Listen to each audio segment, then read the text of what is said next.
Hey, everybody. We are here to do a few short topics, especially since Raw isn't great and SmackDown is way above it. We thought we'd actually start just breaking down a few segments, kind of piece by piece, so that we can have a lot more to talk about and we can engage with people on a much more quick basis, as well as we can kind of lead the discussion in the comment section. So the first one is Sami Zayn and his Intercontinental Championship match against Dolph Ziggler. I'm here with Brandon. Brandon, what do you think about this match, and what do you think the implications are? I think the match is all right. We've both talked about how we want Sami Zayn to be more involved and have something that's, meaningful. So I think this does that.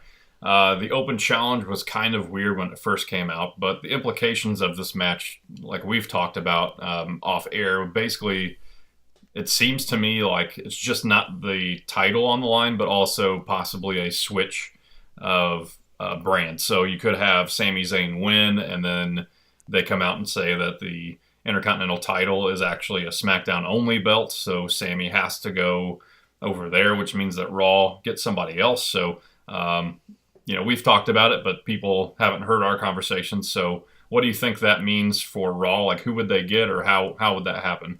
Yeah, so the one thing that we talked about is how if Sami Zayn wins, and you and I think that Sami Zayn wins for a reason, that there's already enough bragging rights on the line for this specific pay-per-view, because the Survivor Series, there's going to be three teams, and each one of these can say, well, we're the better brand because we won maybe 2 out of 3 matches.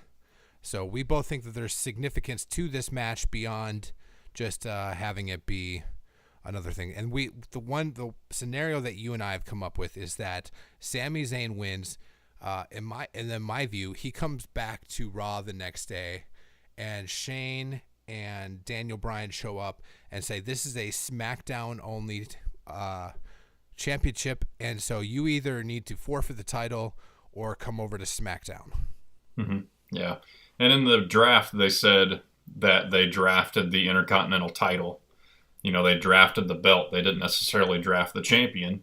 So, Miz was the title holder at the time, and they had that big blow up at the beginning. Like, they didn't draft the Miz. They just wanted the belt. So, I'm thinking that in the contract somewhere, there's going to be fine print that says that, whoever the champion has to go to SmackDown.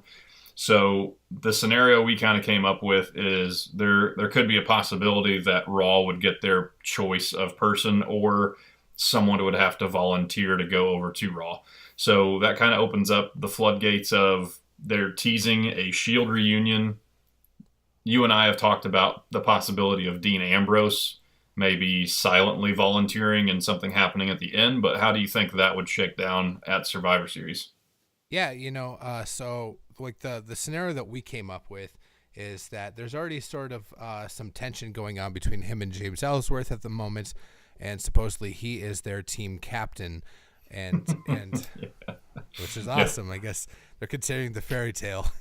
Yeah, for sure. But the scenario that we had come up was that the feud that he has with AJ Styles, in the match, something would happen where those two would get into some type of conflict. Maybe, Braun Strowman shoves Dean Ambrose into AJ Styles.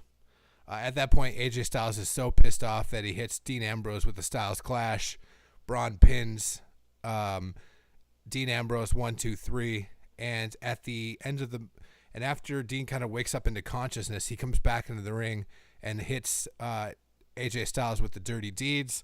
They pin him, and that's the final guy to lose the match. So there's this huge conflict now between Dean and the brand, and it kind of allows for a natural switch over for Dean to be the guy to move over from SmackDown to Raw. Yeah. Raw really needs those headline storylines, and they need that bragging rights thing is what they're going to go off of. Like Stephanie is going to be, boasting that Raw's the big brand and they're like, the most dominating show. So you need to have something that has an impact, and that the last thing we see, if that's the Shield reuniting and power bombing somebody through an announce table or whatever it may be. I mean, if that's the last thing we see is Dean Ambrose, Rollins, and Reigns all in the ring at the same time, and the big storyline isn't necessarily who won the match, it's that Dean Ambrose is over on Raw now. I mean, that's kind of the impact that they could have. So I mean, especially if the last especially if it's AJ Styles versus Roman and Seth is the last two guys.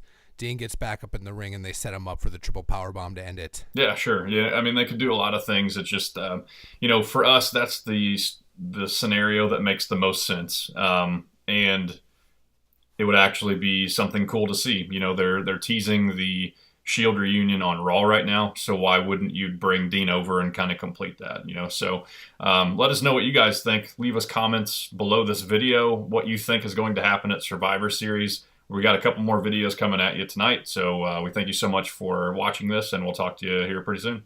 Yep, and if you think Sammy's going to win, let us know who you want to see him on SmackDown for the ICE Intercontinental Championship. Yeah, for sure. Thanks, guys. Thanks, guys.